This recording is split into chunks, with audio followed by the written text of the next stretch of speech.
Bapak, Ibu, dan saudara-saudariku yang terkasih, saya akan menceritakan seorang santa yang luar biasa, yang mungkin Bapak Ibu sudah kenal ceritanya, bahkan sudah pernah mendengarkan saya juga menceritakan, yaitu namanya Santa Teresia dari Kanak-Kanak Yesus, atau dikenal dengan Santa Teresa de Lisieux. Ya, Santa Teresa de Lisieux. Kenapa dia sangat luar biasa? Karena apa yang kita dengarkan dalam Injil ini, dia praktekkan dalam kehidupannya sehari-hari. Suatu saat ketika dia masuk dalam sebuah biara, gitu ya, ada seorang suster senior yang sudah cukup berumur, panggilannya sedang goyah, gitu. Dan dia ini seperti duri bagi Santa Teresia dari Kanak-Kanak Yesus. Mengapa? Karena setiap apapun yang dilakukan oleh Santa Teresia, pasti ada kesalahannya. Salah satu contoh misalnya, Santa Teresia ini disuruh mencuci pakaian. Ya, mereka mencuci pakaian. Dulu nggak ada mesin cuci ya, jadi mesti pakai tangan. Gitu. Tangan, semua pakaian kotor suster-suster dilimpahkan kepada Santa Teresia. Kemudian ketika membersihkan kapel gitu ya, biasanya kalau zaman dulu mungkin Bapak Ibu pernah lihat ya, ada yang dilihat ini meja, seret gitu ya, wah masih ada debu ini gitu ya. Bersihkan lagi, gitu. Dia marah kepada Santa Teresia. Dan kemudian tidak pernah sekalipun dia tersenyum dengan Santa Teresia dari Kanak-Kanak Yesus ini. Akan tetapi apa yang diperbuat Santa Teresia, dia tidak pernah marah. Dia hanya tersenyum kepada suster senior ini. Gitu. Dan bahkan dia tidak pernah untuk beralih ya muka, atau misalnya untuk bertatapan, misalnya berpapasan, dia tidak pernah menghindari suster ini. Padahal kita tahu kalau biara di sana itu besar, banyak pintunya, kadang-kadang bisa tersesat kita gitu ya. Saya masuk pintu sini, kemana ya keluarnya ya gitu ya. Tapi dia tidak sedetik pun untuk melalui pintu lain. Kalau dia melihat suster seniornya, oh di situ tuh, daripada saya ketemu suster itu, saya cari pintu lain aja supaya nggak ketemu. Enggak.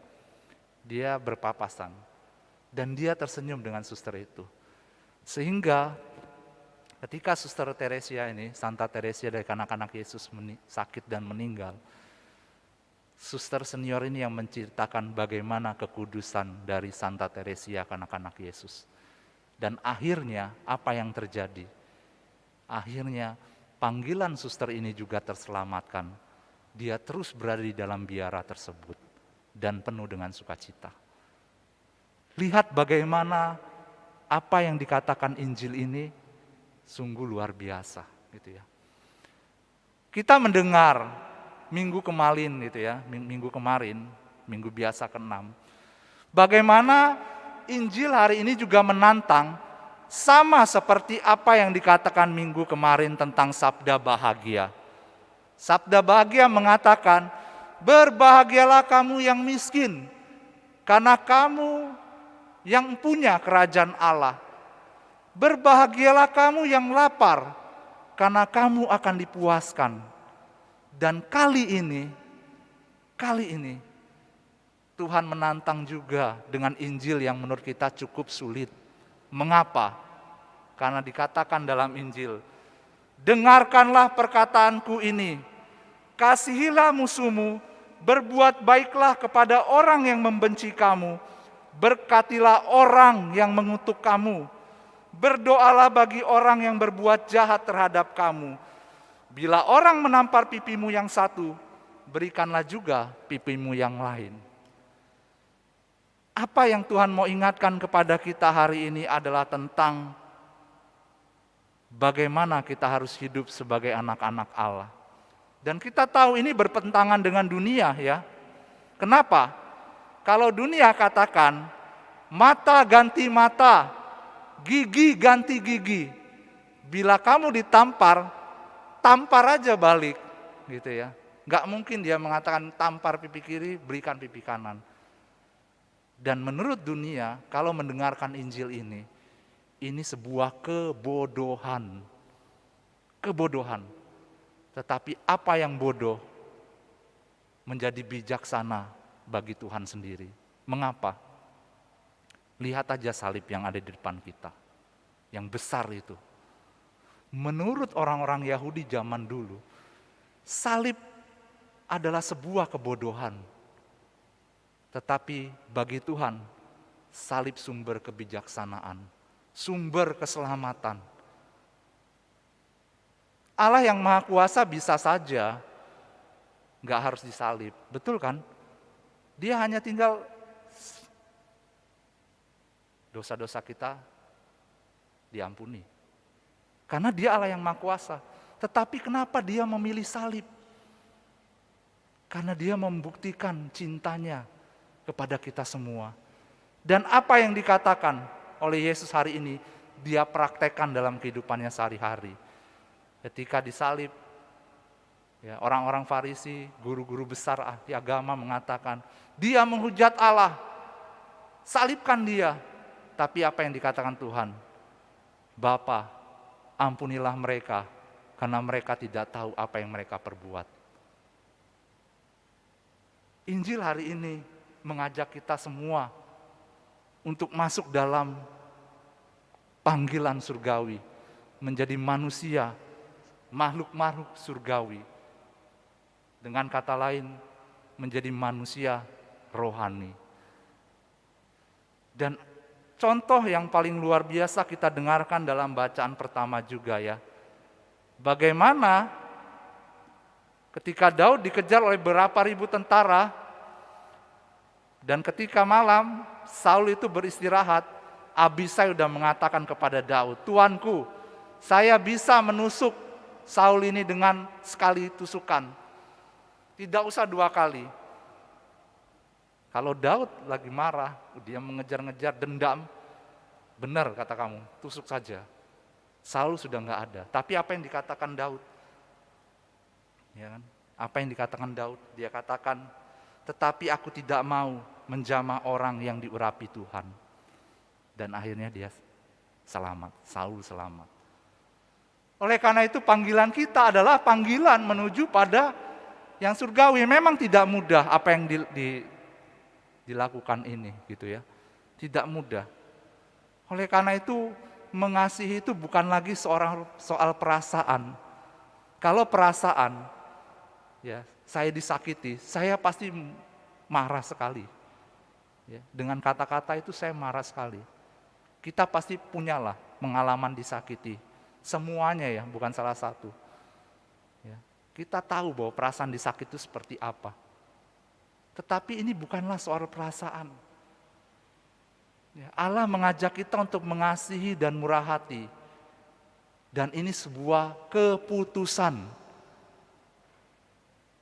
Kalau perasaan saya melihat orang yang saya benci, lihat aja nggak mau ya, karena sudah muak gitu. Apalagi memaafkan, sulit. Kalau mengikuti perasaan. Tetapi perasaan tidak bisa kita ikuti. Harus ambil satu keputusan. Kamu memang menyakiti saya. Perasaan saya mengatakan seperti itu. Saya dendam sama kamu. Tetapi saya memutuskan untuk mengampunimu, memaafkanmu. Itu tindakan kasih. Itu adalah rahmat. Oleh karena itu, apa yang mesti kita lakukan, Bapak, Ibu, dan saudara-saudariku yang terkasih? Pertama-tama ya memutuskan untuk mengampuni, memutuskan untuk mengasihi, dan memutuskan untuk mendoakan dan memberi berkat kepada yang kita benci. Lalu yang kedua, mari kita juga mengenal, ya, merasakan betapa kasih Tuhan bagi kita masing-masing. Kalau Tuhan tidak mengasihi dan tidak memutuskan untuk mengasihi kita, kita semua adalah orang-orang yang sudah mati. Kenapa? Karena kita semua orang yang berdosa. Saya dan Bapak Ibu semua. Ada yang tidak pernah berdosa? Angkat tangannya. Saya rasa tidak ada. Kita yang sering menyakiti hati Allah. Tetapi Allah memutuskan untuk mengasihi kita sampai sehabis-habisnya di kayu salib. Oleh karena itu ingatlah bagaimana pengalaman kita dikasihi oleh Tuhan. Karena bila kita mengingat pengalaman dikasih oleh Tuhan diselamatkan, kita akan bersyukur. Dan ukuran yang diberikan inilah ya dapat kita berikan kepada yang lain, kepada orang yang menyakiti kita. Kita juga bisa mengampuni seperti Tuhan sendiri.